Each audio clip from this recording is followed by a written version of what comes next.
नमस्कार मित्रांनो, माझे नाव आहे गंगासागर गजानन लोकरे. मी इथं संचित आहे. माझ्या शाळेचे नाव जिल्हा परिषद माध्यमिक शाळा पानकन एरगाव. मी आमच्या ग्रंथालयातून उद्धट नंदू हे पुस्तक घेतले आहे. याला लेखक नाहीत, वाचण्यास सोपी गोष्ट आहे आणि याचे मूल्य आहे फक्त 100 रुपये. या पुस्तकात सोप्या गोष्टी दिलेल्या आहेत. चला तर आपण या सोप्या पुस्तकाच्या गोष्टी एक होता उद्धट नंदू. उद्धट नंदू खूप हे त्याला मित्र नसत जाय. कसं काय ते एकटाच होता. ते एका याच्यात राहत होता. तरी ते एकदा त्याने एक चूक केली, त्याच्यामुळे त्याचे मित्र त्याला कधीच बोलणार नव्हते अशी त्याने शपथ घेतली होती. त्याच्यामुळे ते एकटा पडला होता. दररोज एकटाच होता ते. आणि त्याची मॅडम पण त्याला हे करत नव्हती. त्याच्यामुळे त्यानं आपली टीसी या शाळेतून काढायचं ठरवलं होतं. पण त्याचे आई पप्पा इथं नव्हते. त्याचे आई पप्पा तिकडं मुंबईच्या पलीकडे राहत असे. तिच्या आई पप्पाला त्याने एका दिवशी फोन लावला. त्या उद्धट नंदूला या शाळेतून काढण्यास फक्त त्यांना 40,000 रुपये लागत होते. 40,000 लागल्यास त्यांना एका दिवशी त्यांना आपल्या त्याच्या मम्मीला खूप आजार होता. ते आजार खूप हे होता आणि त्याच्यामुळे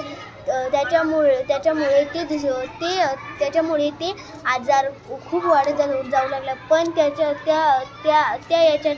त्याला टीसी काढायची होती. पण त्या टीसीमुळे त्याच्या आईचा इलाज होत नव्हता. तरी त्यानं करू आणि तरी ते त्याच यात राहिले. आणि त्या पोराला एकटं राहायचं ठरवलं. त्यात नंदूने एकटं राहायचं. एका दिवशी त्याच्या मॅडमने त्याला बोलवलं आणि एका समुद्राचं पाणी त्याच्यात ठेवलं. खारट पाणी असल्यामुळे त्याने त्याच्यात ठेवलं. त्या मॅडमने ते पिऊ घातलं. त्याला ते पिऊ घातलं आणि त्या दिवशी मग त्याने ते पिलं. त्याच्यामुळे त्याने उलट्या केल्या आणि त्या खारट पाण्यामुळे त्याने उलट्या केल्या.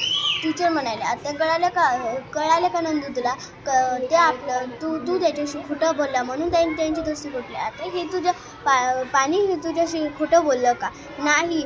ते नंदू म्हणायला, मॅडम सॉरी. मी सगळ्यांना सॉरी म्हणू का?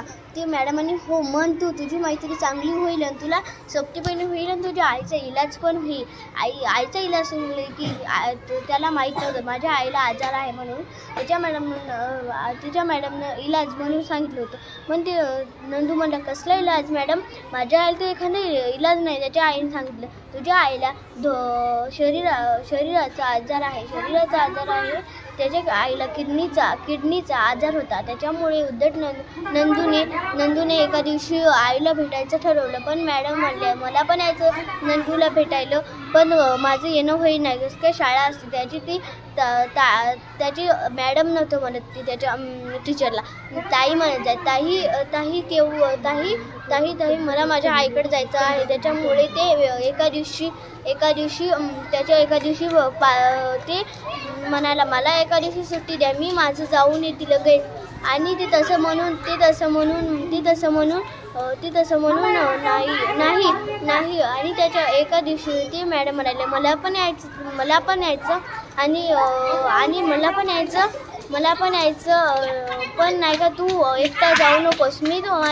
मी माझ्या गाडीत तुला नेईल आणि आपण दोघं भेटून येऊ. तुझी शाळा पण होईल आणि भेटणं पण होईल तुझ्या आईला. पण त्याचे पप्पा नाही म्हणाले, त्याला यायला नाही म्हणाले. आई तुझी बरी आहे म्हणाली, पण त्याची आई वारली होती. त्याच्या आईला खूप आजार झाला. एका दिवशी त्याच्या आईने प्राण सोडले. त्याच्यामुळे त्याचे पप्पा